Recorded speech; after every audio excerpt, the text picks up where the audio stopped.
everyone. This is Erica King from CryptoSoul, and welcome back to the Erica Show. Today in episode 27, I'm here with Matt, co-founder of Origin Protocol. I've personally known and followed the team for 3 years now, and there has recently been amazing things going on with Origin, so I'm super excited to have Matt here to share what's going on. Matt, welcome to the show. Thank you so much for having me, Erica. Really excited to be here. It's been a while since we connected, so would love to update you and the community about everything that we've been working on at Origin. Yeah, and of course, before we go deeply into what's happening in Origin, can you do a short intro of yourself and just background, I guess, how do you get into crypto, just basic background information about yourself? Yeah, sounds good.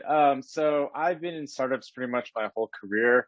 Right after Stanford, I was very fortunate to be one of the early employees at YouTube, was one of the early product managers, and was there for only a short bit before Google actually acquired us. And then I spent a number of years at Google, learning, how to build consumer tech products. From there, I worked at a couple of other startups as head of product before venturing out on my own in 2013. And ever since then, I've been doing startups of my own. So over 8 years now. And the first couple of years were actually fairly challenging because I was working with a different co-founder with a different company at that time. And we were totally bootstrapped.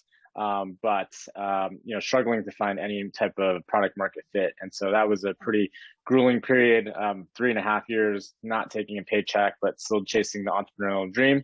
And then everything kind of changed in 2016, where Josh, my current co-founder, and I started actually working together on a few projects. And we built a couple, I would say, smaller scale businesses first, prior to starting Origin.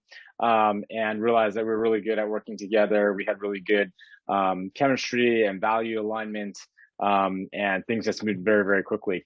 And so in 2017, we started Origin Protocol with the mission to enable peer-to-peer commerce on the blockchain, have released a number of different products in the space, and most recently have been focused very much so on non-fungible tokens, NFTs. First got into crypto pretty early, I would say like 2012 or so was when I picked up my first couple of Bitcoins. But I didn't really get that deep into it. I didn't go all in like some other people. It was just, a few at that time. And then I did participate in the Ethereum crowd sale. And then I think that's kind of like the next step that kind of started getting things going. But I actually honestly forgot about Ethereum for a few years, right? And just vaguely remembered that I had participated in this thing. And then it was in 2016 when there was just more development going on. There's more of a community being built, and we saw, additional technology development that we started paying attention again. And so 2016 is when Josh and I got deeper and deeper into blockchain and crypto technologies, and then went all in by deciding to bet our careers on it in 2017 with Origin. Fascinating story. Glad that you remembered Ethereum after a few years. Yeah. It took me a good week to remember like how to set up my wallet and what my password was in the early days because kind of hurdle. And I had no idea how much I had, and then I opened up the wallet. I was like, whoa, that was actually a pretty good investment. Yeah. Wow, you were very early in crypto, much before I was. Wow. So I applaud you for being a pioneer in this space. But yeah, this is super. I never heard this story, by the way, so I'm very, very excited to hear this. Origin Protocol is quite, it's a simple model, but in your own words, could you explain, maybe to a 13-year-old, how would you describe it? I think a lot of newbies are coming in, especially from the NFT space, and they would love to hear what it's all about. So yeah. Yeah, so we've always been trying to figure out how to enable commerce on the blockchain, and so allow buyers and sellers to connect directly using cryptocurrency as a medium of exchange, but not necessarily, right? That's one of the preferred methods, but really how do we actually allow people to go, direct to their buyers without having to deal with, third-party marketplaces or platforms that take really egregious fees. And, that's kind of the high-level mission. And also related to that mission is how do we actually empower more types of merchants globally, people that may not have access to the global economy to participate. And we think that blockchain and cryptocurrency technologies are going to be like a huge part of this, right? There are more and more people that are getting connected via cheap Android phones and all over the world. Fiat currencies are, I would say, struggling, right? The US is printing a lot of cash right now. Countries like Nigeria, people are holding Bitcoin as a sort of value. We have hyperinflation in Venezuela and Argentina. There's this one narrative around just like cryptocurrencies and how they can become like a global digital money. But then there's also like, okay, now that you have this and you have blockchain technology, can you actually allow people to conduct business, right? And so Origin has always been about that. We've built several products, the first of which was a marketplace product that allowed anyone to pretty much buy or sell anything on the Ethereum blockchain. Very, challenging, to be honest, like trying to get a lot of traction for that just because the user experience on Ethereum is still quite slow. Gas prices are high, transaction speeds are slow. And so we did a bit of a pivot and launched what we called DShop. And that was that is a decentralized Shopify alternative. So it's completely open source, it's free to use, has many of the same features, allows you to set up a e-commerce store very quickly and go direct to, as a merchant, you can go direct to your buyers on a more decentralized stack. With that product, we've been fortunate enough to form partnerships with Google and Amazon to allow people to run these D-shops on any type of infrastructure, and also get co-marketing support from both of those companies. Have signed up a bunch of other crypto companies as partners using that product. And then from there, we also launched a product in the decentralized finance space, DeFi for short. It's called the Origin Dollar, and the Origin Dollar OUSD is the ticker, is a stablecoin that automatically earns yield. And so we wanted to make it easier for crypto normals, people that aren't super sophisticated in DeFi, to participate and get yields. And so this is a way that it's easier for people to get some of those great yields from DeFi without having to do anything super complicated. So if you hold OUSD in your wallet, it automatically accrues. And so today you might have 10,000 OUSD, and a year from now you might have 12,000 or 15,000 OUSD, depending on the prevailing rates. But then tying it all back, again, most recently for the past few months, our primary focus has been on NFTs. We think that DeFi and NFTs are the two trends in blockchain technology that are really able to actually drive real consumer usage right now. And as a company, we also pride ourselves on trying to simplify these very complex technologies and make them easier to use and have cleaner, slicker user experiences, so that one day, hopefully soon, it's not just people that are in crypto using our products, but it's average, normal, mainstream users, and they'll be able to use these products without even necessarily knowing that it's DeFi or NFT. Is just like part of the product, and the technology is hidden behind something that they find very useful and easy to use. Yeah, I think that's the end goal for a lot of the crypto services out there, and the seamless usability. I think that's like the absolute goal for a lot of services like that, and especially for e-commerce, right? I think it's really it's a hurdle. And I remember I sold my conference tickets on the original platform. I remember that. That was a fun experience for sure, and I learned so much out of it. And I think you really get to know, like, what are some limitations, what's out there, and what's possible even. So it was a great experience on my end. I remember that time where this brings back a lot of memories for sure. And the fact that you're integrating, you have all the aspects of DeFi, NFTs, and I think as you mentioned, the collaboration between the two is absolutely it can create a lot of synergies amongst themselves. Do you have any? I mean, I'm gonna probably ask a little bit later too, but do you have any idea how they can you be more specific on how they can interact with each other in terms of, two different huge concepts, but then for example, how would the OUSD play a role in the NFT space, for for example, and stuff. And can you give an example for that? Yeah, so I think everything that we're working around is tied around commerce, right? As this like high level theme, like what can Origin do for commerce in this new Web 3.0 world, and what are the different ways that we can get consumer traction and merchant traction and basically create value for people, right? So for example, OUSD, we think is a preferred method for merchants to accept payment because rather than credit card fees that they might be paying, 2.9% plus, like a minimum fee, if you can actually now get a stable coin that instantly accrues yield for you, that gives you better cash flow, right? That allows you to reinvest in your business and have better, OpEx and stuff like that. And so, we're pushing to have OUSD. It's one of the default payments in DShop for our NFT platform. We're also using it as a way to introduce a lot of our more mainstream, celebrity or influencer clients to OUSD as a way that they can actually accept proceeds from sales. And so that's like one way that the two connect.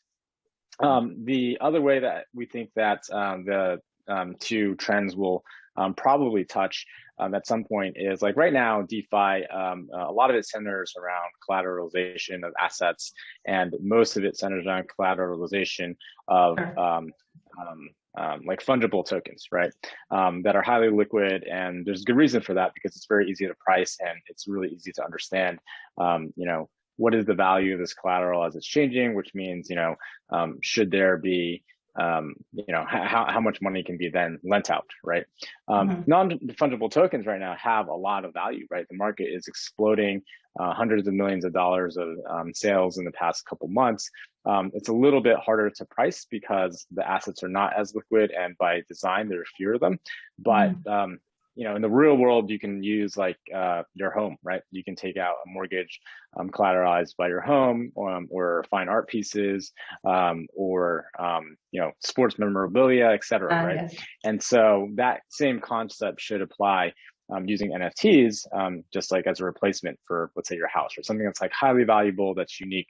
It needs to be priced correctly, but then it can be used as collateral for lending. And there's also tokenization of NFTs that we're starting to see. So people are having NFT collections, and then they're further chopping up those collections into smaller pieces, into fungible tokens, right? And then those fungible tokens can then be used in DeFi. And so that's where I think there's a lot of really interesting overlap. And as you, and I think one of the things that ties it all together is just like, because crypto is permissionless, because anyone can use it, and because it's like freely tradable and exchangeable, like globally, that creates these really interesting markets, right? And that turns things that used to be static and difficult to use, again, like let's like using your house, right? It's not like a liquid asset, right? You have to sell it before you can use it, right? Or you have to sign complex legal documents before being able to take a home equity loan out, right? But now, because everything's on chain, you can have NFTs in a collection that people can kind of assign a value to. Then you can take that collection, you can tokenize it further, right? And then have freely tradable individual fractionalized pieces of that collection as a new currency form, right? And so there's all these different ways to cut things up. There's all these different ways to lend capital out, borrow capital, create new markets via automated market makers. And in a way, it kind of makes your head spin. But if you really think about it, like traditional financial markets have a lot of these derivative type instruments already, and this complex infrastructure. It's just that more and more people can play in the space, and it's a lot more accessible for everyone. So I think there's going to be a lot of really, really interesting experiments. Some of them are going to fail, but some of them are going to be like absolutely transformative in the next couple of years. It's just the beginning, and I think like during the past few months, it's been exploding. But I really think that experimentation is one way to move the space forward, and I think it's trial and error thing, right? I think we just have to keep trying until we get the right fit. And, I think you mentioned about pricing, right? I think one of the main issues about, the NFT space now is like, how do you price an NFT appropriately? And I think that's the question that a lot of, NFT artists from Korea, ask me, and, nobody knows like what the right pricing is. So I think you just have to really learn as we go. And that's, I think, market adjustment that's probably the answer to that. But it's so fascinating. And, suddenly, so NFT space has been exploding, and Origin has become like one of the major players or platforms to spearhead this as well, starting with the collaboration with Blau. And how did that all begin? Were you originally interested in NFTs, or how did the collaboration begin, and how did that open doors for other opportunities? And I just want to hear that story again. Yeah. So again, it's kind of like the original like crypto story I was telling earlier about how like, I heard about, Bitcoin a while ago and we dabbled in it, and then we didn't come back to it for a couple of years. And so we had like thoughts about potentially doing NFTs, I would say like as early as like 2018 or 2019. We wrote up some specs of like, how do we build an NFT marketplace or whatever, but we just never really did it, right? And the market was never really like that interesting. And then as things started getting more developed, not quite yet where there's like this crazy hype cycle yet. We took a deeper look at it end of last year. Turns out our timing was pretty good in that we decided to build an NFT product. And we collaborated with well-known DJ and musician Blau, and we did this NFT launch, and collectively did really, really well. And since then, we've really pushed hard on the product. We've gotten tons of inbound from creators of all sizes and across all genres, whether it's from music or sports or traditional art. Or YouTube and Instagram influencers, and they all want to go direct to fan. And that's where we're really differentiating. So the other NFT platforms right now require you to go to their websites, which is a totally fun experience, right? We're very supportive, and we see, a lot of these companies is doing great work. So, rising tide raises up all boats, and we love what, OpenSea or Maker's Place are doing, because it's helping us grow the market, and we're growing the market with them as well. But the way that we like to differentiate is we go direct to fan, right? And so we allow you to do NFT sales directly on your own website, allow you to have a much more branded experience, a much more authentic storytelling experience. We also get heavily involved in helping you design the actual NFT offerings themselves, not the digital artwork necessarily, but hey, what is the entire package, right? How do you sell a collection of NFTs? Are there extra bonuses or perks? How do we make this a very compelling narrative? And then we also spend a lot of time introducing folks to the collector base, because right now it's not mainstream fans that are purchasing NFTs. It's these NFT collectors that have a pretty tight-knit community, and they care about who is selling and why they're selling. They don't want to purchase NFTs from people that are just doing quick cash grabs. And so you'll see sometimes like very mainstream celebrities come in with like the wrong attitude, right? They're not engaging with the community, and their NFT sales won't do really well. And then on the other hand, you'll see some rising stars, like artists that you've never heard of, but just be very deeply embedded in the community, and everyone's very supportive. And so our goal is to build both scalable technology that serves many, many creators and allows them to produce NFTs, the Shopify of NFTs, if you will, right? And democratize that process, make it really easy. But then on the other side, also build an ecosystem of collectors that really enjoy working with us and our creators, potentially an ecosystem of developers that will help people create unique microsites using our platform, potentially a ecosystem of artists and musicians that actually help create the NFT assets, potentially agencies that help do marketing or advisory support, right? And so I think there's this whole, it's not just like Origin, the project, right? But I think there's this whole community aspect that we want to invest in to really build an industry-leading product and platform for NFTs. And so that's kind of the vision right now. We're working with, quite a few household names on their upcoming NFT drops. Some of them are announced, some of them are not yet announced. We just did Lupe Fiasco this week. This weekend we're doing Jake Paul, probably one of the top 3 internet sensations ever, right? Billions of video views on YouTube, but he's doing an NFT drop centered around his pro boxing match this upcoming weekend. Just a few hours ago, we announced Ryan Tedder, yes, the lead singer and frontman of One Republic, and he has a really interesting concept. And then there's a number of other influencers and celebrities that we've signed, and that will be announced in the coming days and weeks. And really, really excited to work with them, not only because they're big names, but because we've spent some time really kind of curating who we want to work with. And some of them are big names, some of them are much smaller names, but what we really want to find are people that have authentic stories, that really care about the art, that really care about the community, and also have a unique perspective on what to do with NFTs, right? At Origin, we think that NFTs are not just purely just like a audio visual piece on the blockchain. That's a big part of it, and that's where I think everyone has seen both emotional value and subsequent financial value thus far.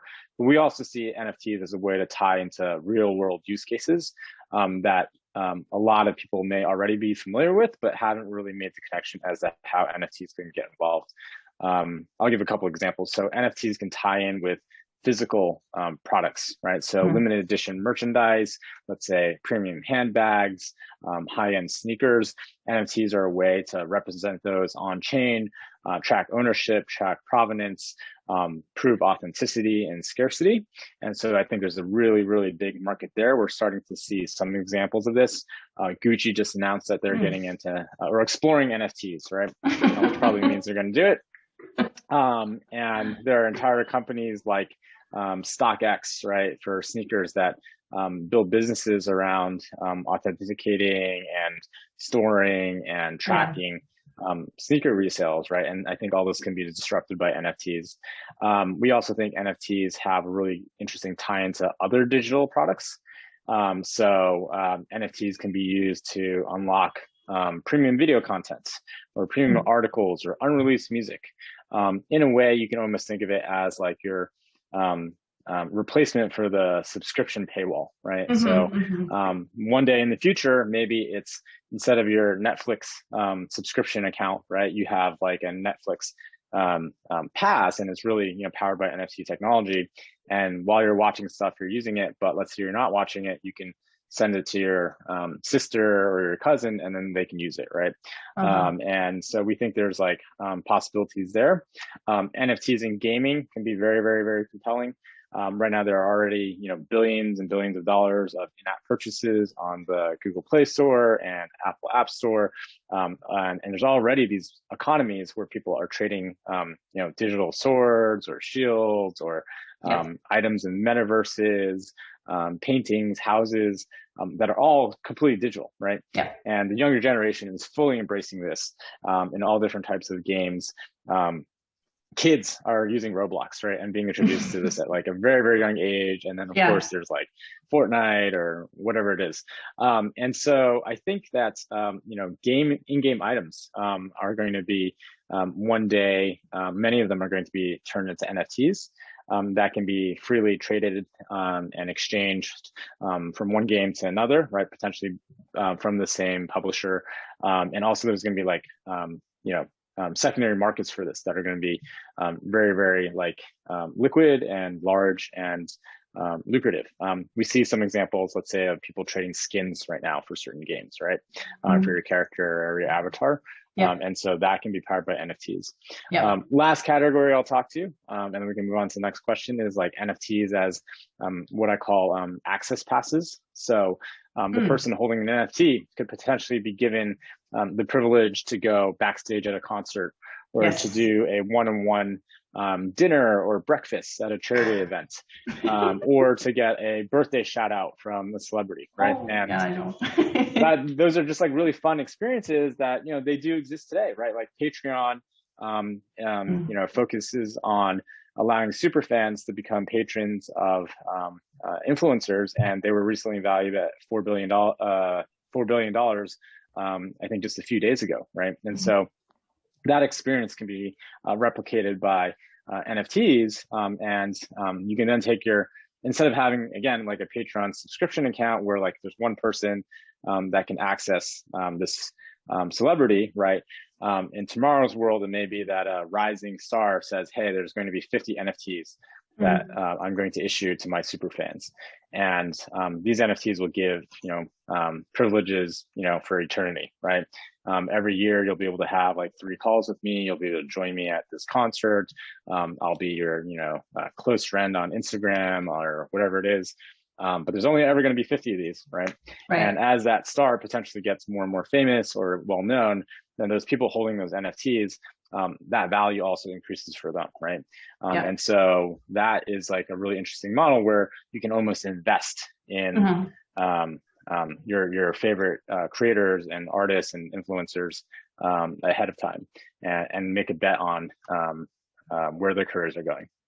I was checking out the website for Jake Paul and all the other artists as well, but it was pink. I love the visuals, and you create their specific websites for the drop. And what I really found impressive and meaningful was that you explained like how avid and passionate the artist was in NFTs, and how they wanted to have this unique, I guess, meaning that related to NFTs. It's not, I mean, you were talking about how some celebrities are just, doing NFTs for just commerciality, but like, I think you really, the team really focuses on finding meaning and I guess, special value in selecting these artists to collaborate with. So it was really meaningful to see that. And I just wanted to point that out and just give you a shout out. But yeah, I really, thank you. Yeah, this model is really interesting, like how you create their own websites for the drop, and it really does directly. It's really easy to see, and for the fans, ordinary fans, it's really easy to access. So that's really cool. You really you can see that it tries to kind of like connect easily with the fans and to give them an easy way to get access to them. So is it like, and also the fact that in the credit card, you can pay by credit card, is that one of the ways that you kind of selected? It's really easy for them to access. Yeah. Right? So the NFT Launchpad, as we're calling, has right now 2 different sale types. And oftentimes our creators are using both of them, one right after the other. And so for what are known as open editions, right, these are similar to flash sales. So they may run for only 10 minutes or 15 minutes, 30 minutes. There's a very limited time window to purchase those NFTs, but it is a fixed price point. And so because it's a fixed price point, we wanted to make it as easy as possible so users can use credit cards.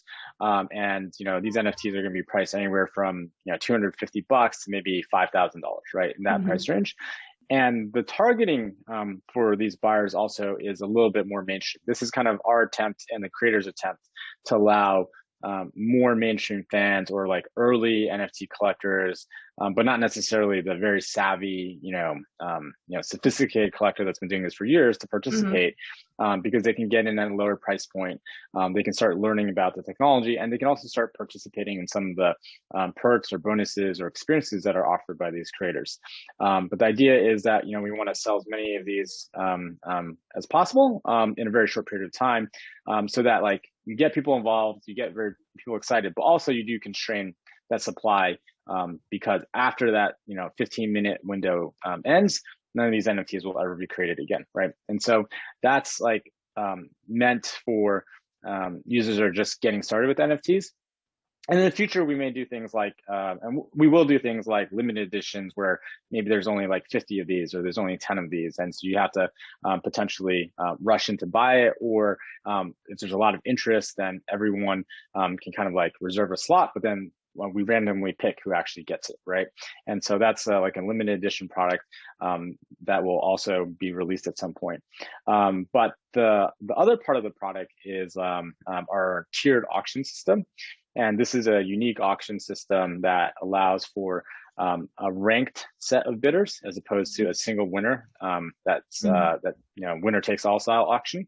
And what happens here is we allow many people to bid, and at the end of the auction, everyone that's actually ranked will actually get something out of the auction. They'll win some NFTs, but they're also paying the creator, right? And so on both sides, there's more participation than a typical auction where there's only one winner.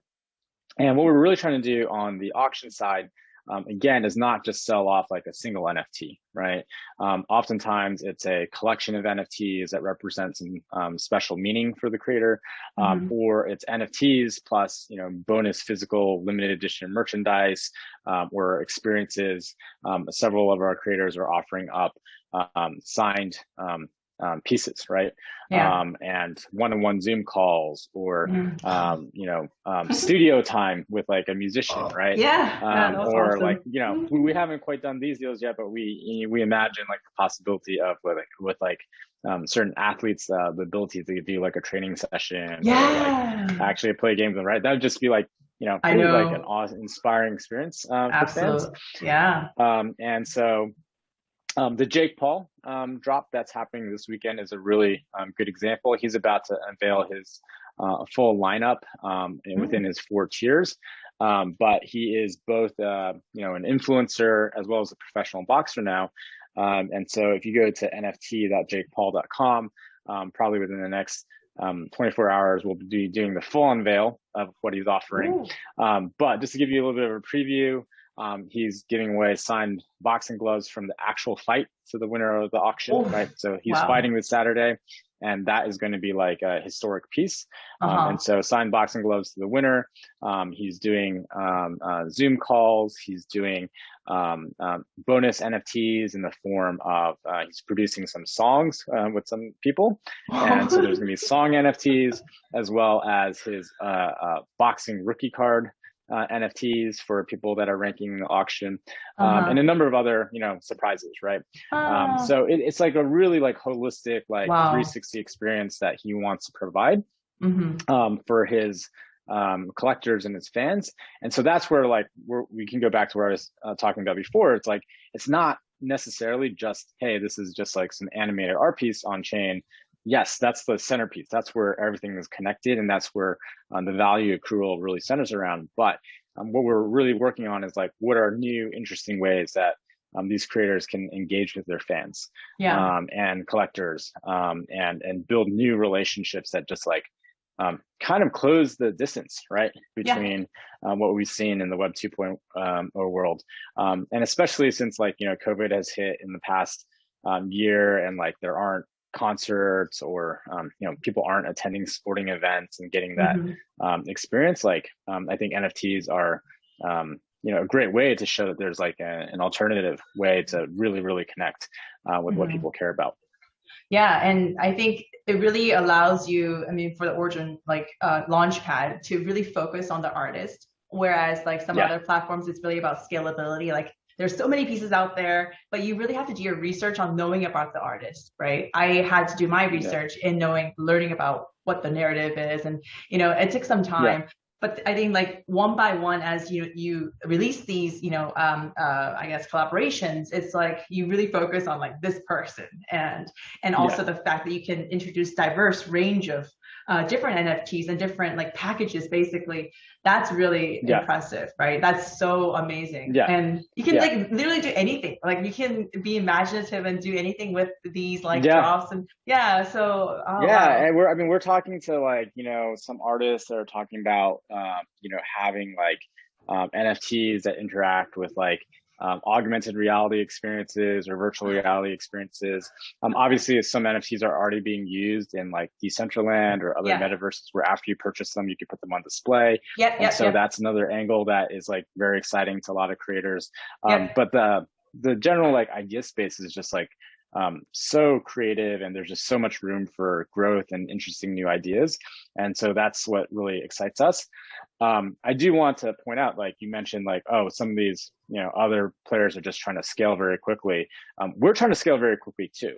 Yeah. We want to build a platform that within a couple months is self-serve, that allows, thousands of creators to create their NFTs.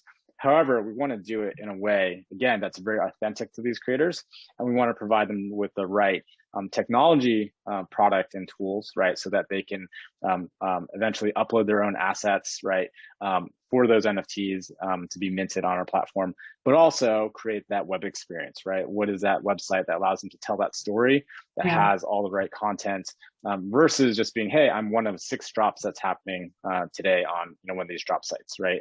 And I get a little like tiny paragraph, and that's it.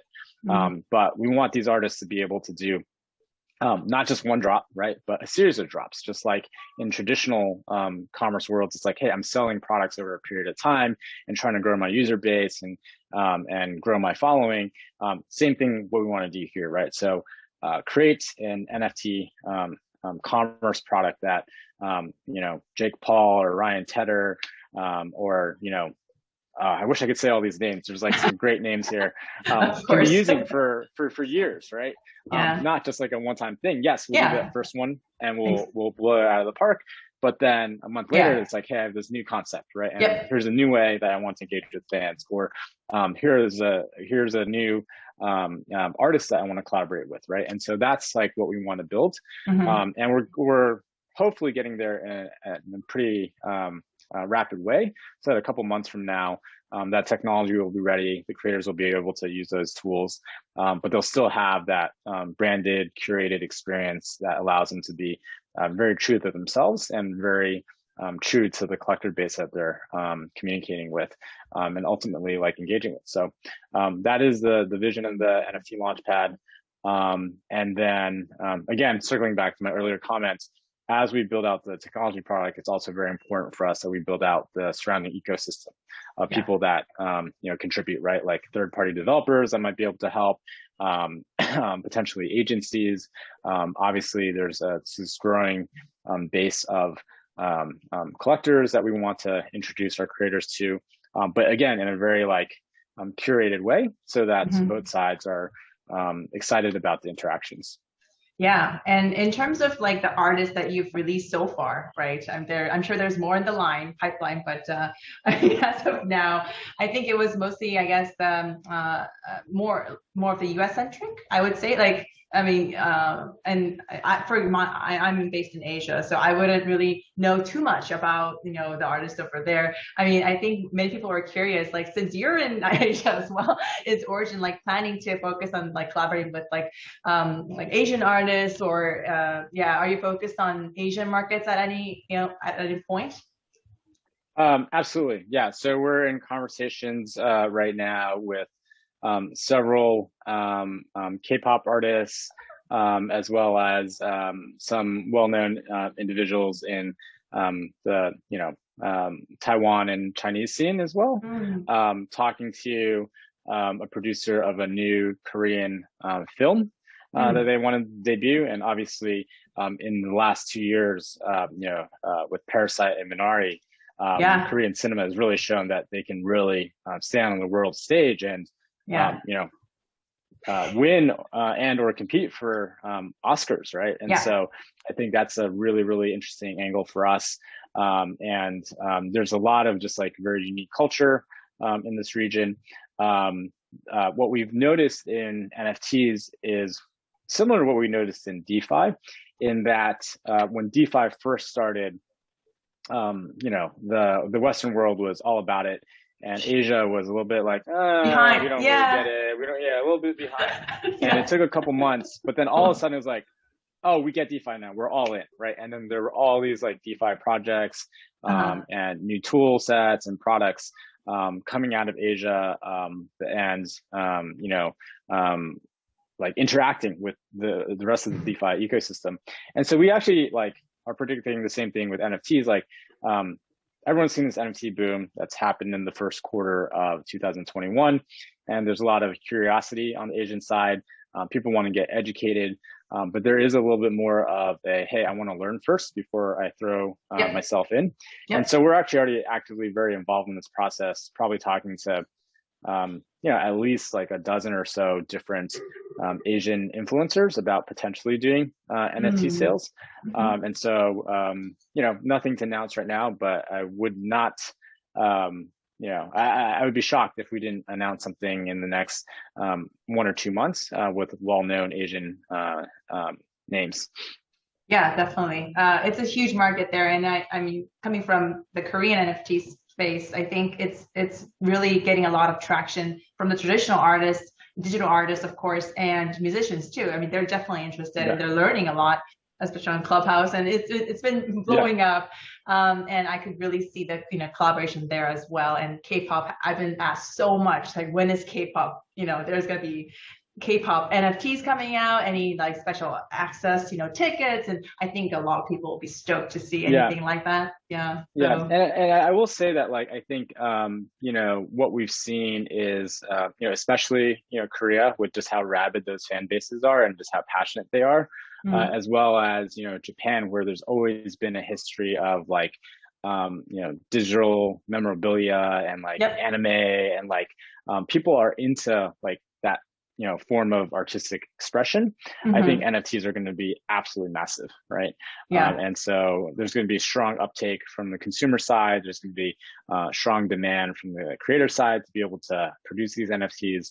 And so our job as both the technology platform as well as the I guess like the ecosystem connector is to make sure that we can do the proper matchmaking, right?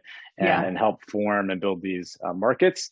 But again, we want to do it in a way that is beneficial to all parties. We want to avoid working with folks that are just in it for the cash grab, or we're only going to do a single NFT drop and then disappear. Like, we want people that are invested in this technology and this new paradigm shift that can build deeper connections, direct to fan again, for years to come, right? Because we think this is a movement and a product category that is really going to change the world and be around for decades. Yeah, definitely. Thanks for that. I really think that I resonate you on that end. And for artists that are really interested in getting in to the NFT space, some are dabbling in and kind of testing the waters per se. What advice would you give to them, and how can one get started finding the right people, I guess, and the projects to work with?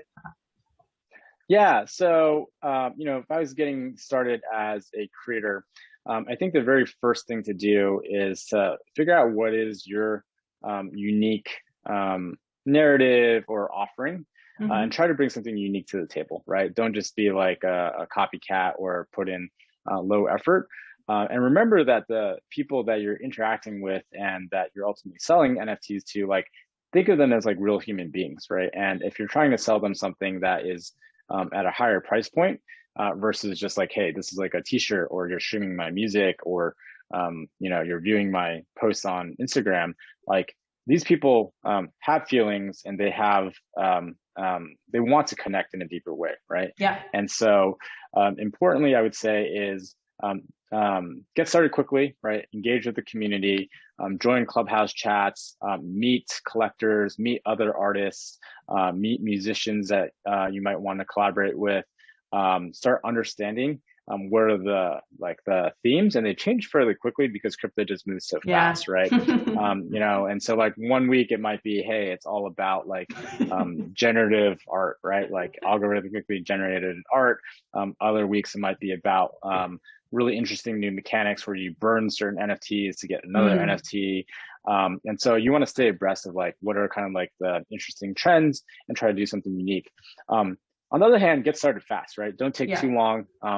Treat your first NFT sale as an experiment.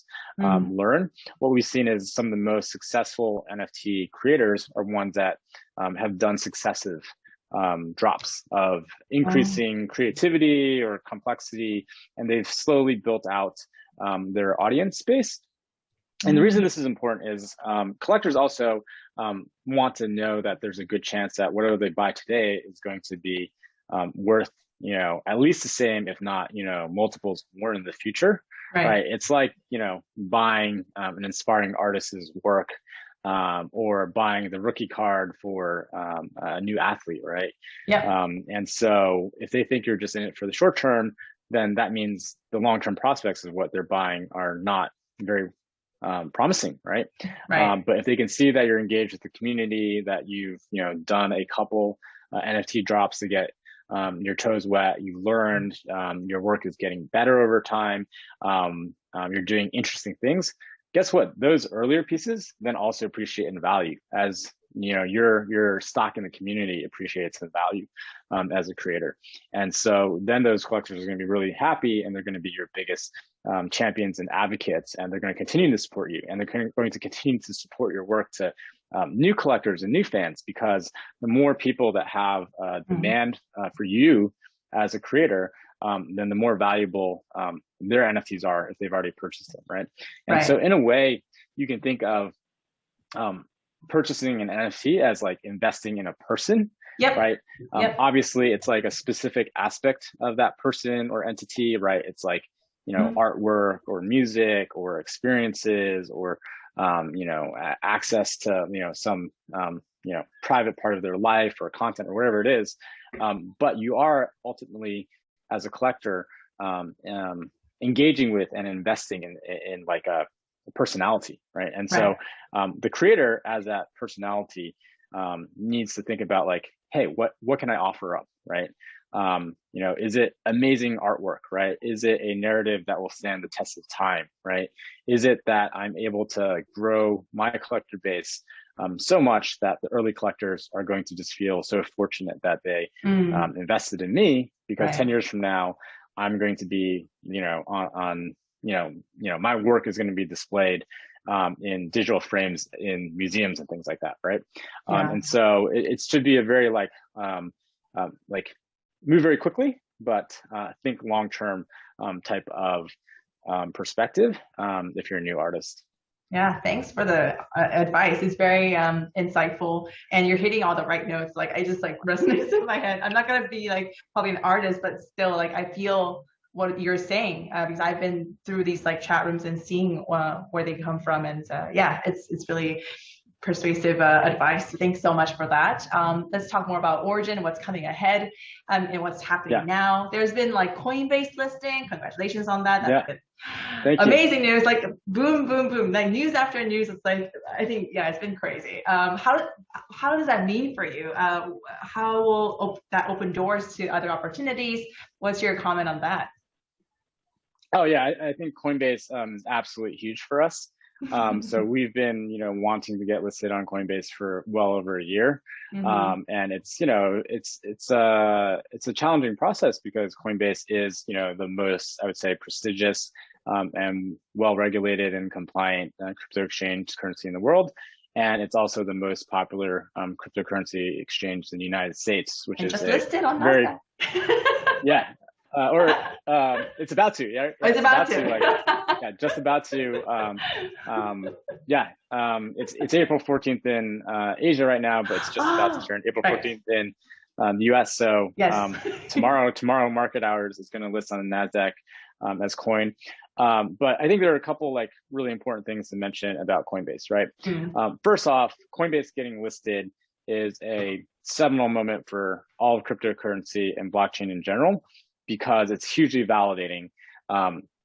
The traditional financial markets are basically placing their stamp of approval. The SEC is placing their stamp of approval that, this stuff is here to stay, right? And I think when people put,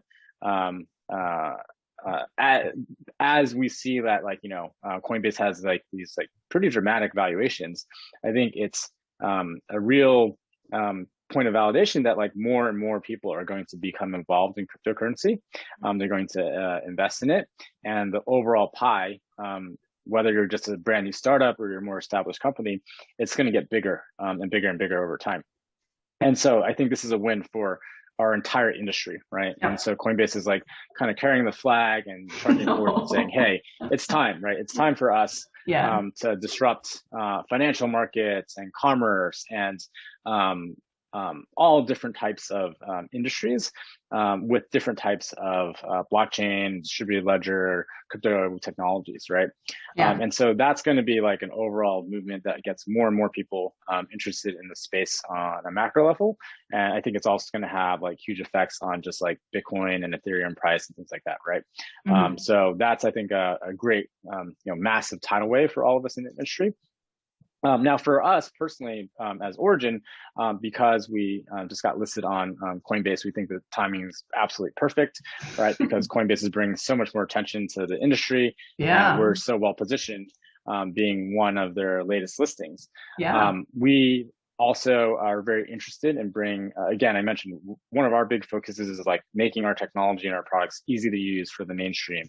And that Coinbase listing now lets us get that brand out really effectively out to the US mainstream, right? And the US mainstream is a very desirable user base, not just as like token holders for Origin token, OGN, but for Origin products in general, right? And so that allows us to kind of explain our story around what we're doing with NFTs and DeFi and why it's important.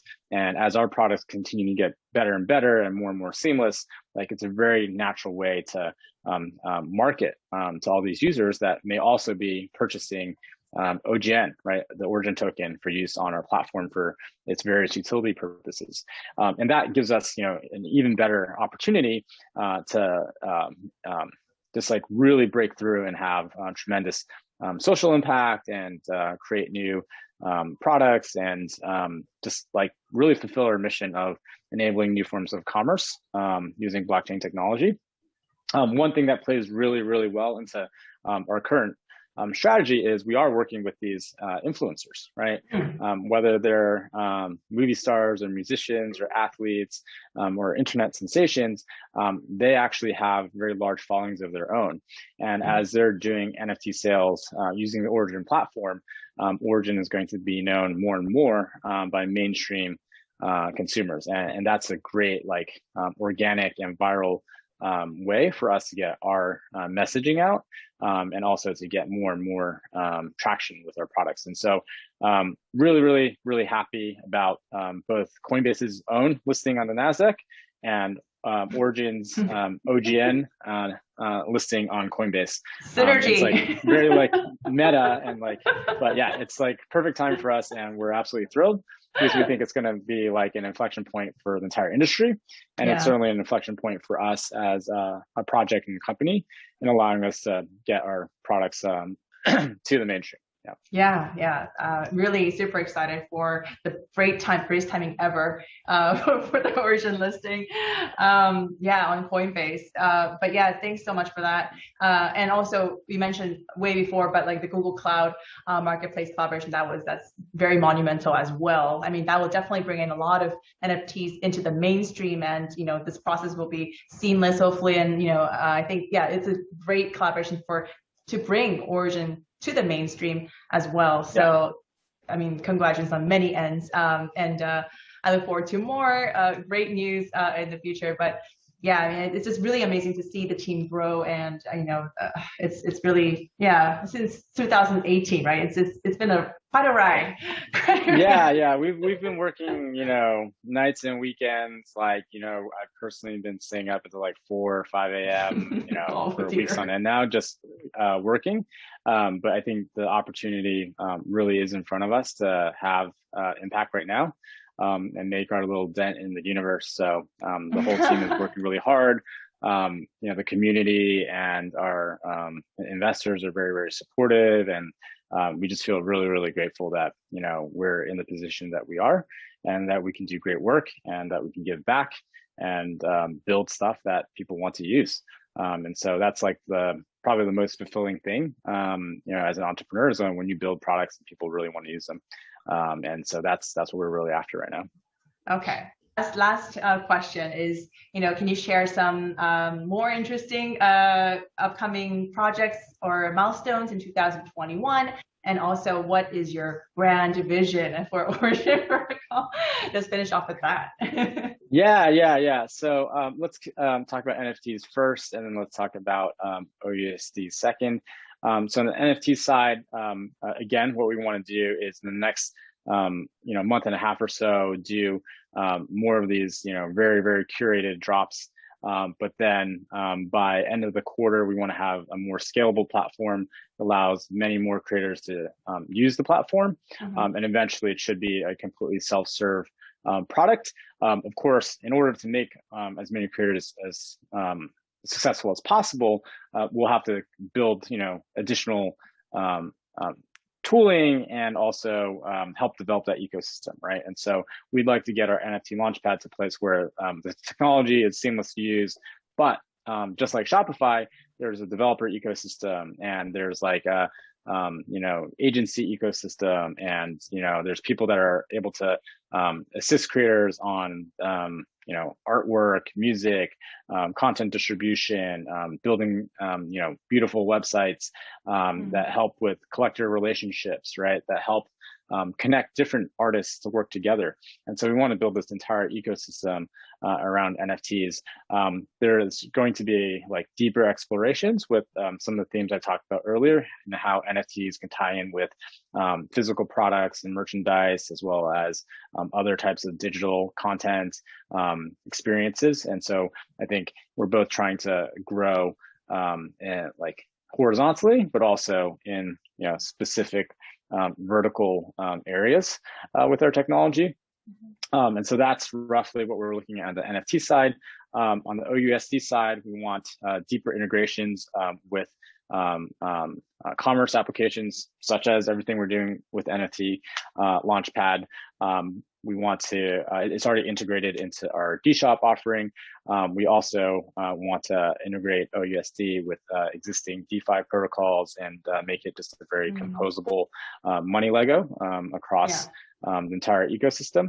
Our plans for OUSD also involve at some point later in the year, building a consumer peer-to-peer payment app that allows people to have almost like a Venmo or PayPal-like experience. But rather than running on traditional financial rails, we'll run it on OUSD, which is earning yields constantly, right? And so, Erica, like I could invite you to use this new app, and when I'll send you, $20 to pay you back for dinner or drinks, and then you'll receive it, and then 3 days later you'll be like, wait, I have more than $20. I earned, X percentage, right? And so that's a very like viral mechanic that allows payment apps in general are already very viral. But if as you're sending money around, everyone's actually earning more money through the process, because OUSD is able to generate yields of 20, 30, sometimes even 40 or 50% APYs, that becomes a very compelling product to use, right? And associated with this payment app, at some point, we'd like to have a debit card as well.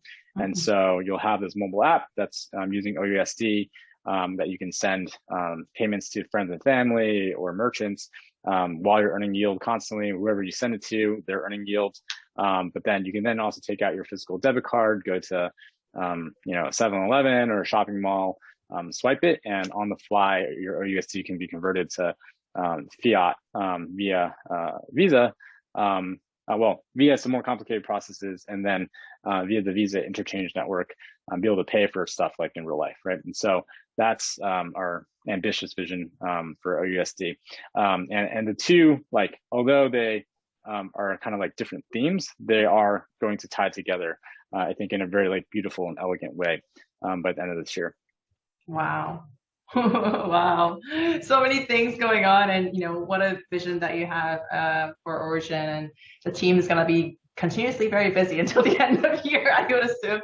And beyond that too, right? Beyond that, this isn't it's both a sprint and a marathon. You're supposed to say that, like, not a sprint, it's a marathon, but it's actually you're sprinting an entire marathon. Yeah, absolutely. But what an exciting time for the project, and I really hope for the best, and I can't wait to see you in person somewhere in Asia, hopefully. And I mean, please keep us updated. I'll bring you back, have to bring you back on the show if there's any more updates as well. But thanks so much for your time, and hope you get some rest. Thanks. Talk to you again soon. Thanks so much, Matt. Thank you for having me. Really appreciate it. Thank you. Thanks, Matt. And thank you to the community as well. Thank you.